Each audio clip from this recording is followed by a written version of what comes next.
Неліктен қартайған сайын буындарымыз ауыратынын білесіз бе? Отырып тұрған кезде ауырады, жүрген кезде, тіпті түнде аяқ қолымыз сырқырап ұйықтауға мүмкіндік бермейді.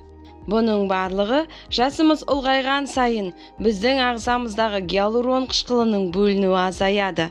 Яғни екі буын ортасындағы май, синовиальды сұйықтық азая бастайды.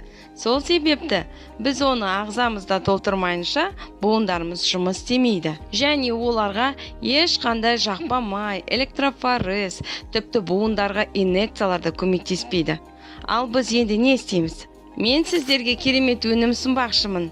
Құрамында гиалурон қышқылы мен хондроитин сульфаты және Е витамині бар. Сіз күн сайын таңертең 30 мл дәмді сиропты ішкен кезде буын арасындағы сұйықтық қалпына келеді, буындардың қытырлап қажалуы тоқтайды.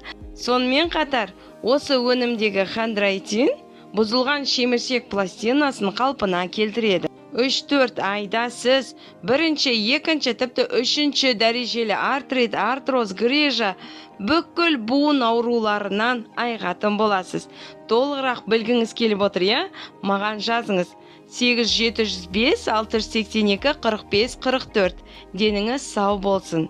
Айтпақшы, су туралы ұмытпаңыз. Сіз ішетін су, оның мөлшері, сапасы біздің бүкіл ағзамыздың дұрыс жұмыс істеу үшін өте маңызды рөл атқарады.